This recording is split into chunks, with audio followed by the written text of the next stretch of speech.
There are several ways to link to documents on your GovHub website.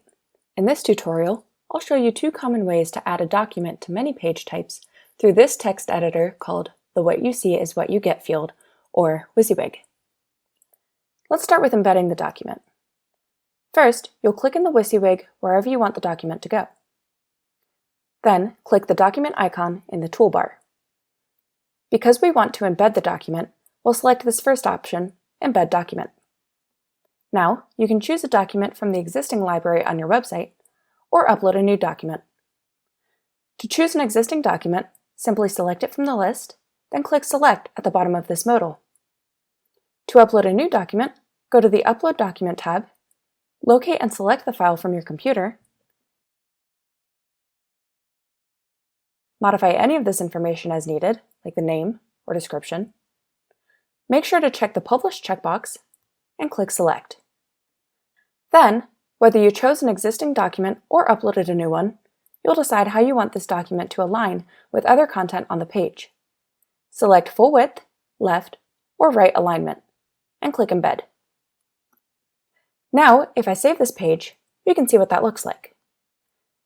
Here it is on the published page. Since I aligned this embed on the right, you can see it displays in this card decoration. It automatically includes an icon to indicate what type of file this is, and the file size.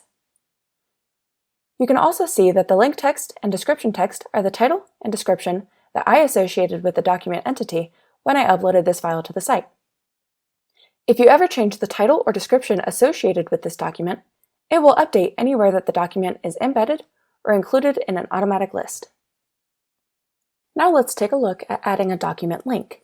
This time, you'll start by selecting whatever text you want to link to the document.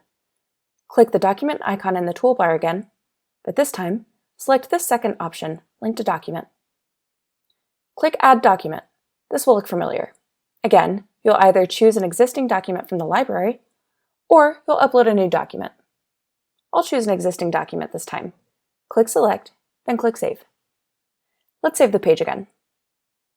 So you can see, it still shows the icon right before the link, but it doesn't show the file size, and it's in line with the rest of the text around it. Also, it doesn't show the title or description text associated with the document entity. Instead, it just uses whatever text you highlighted to create the link.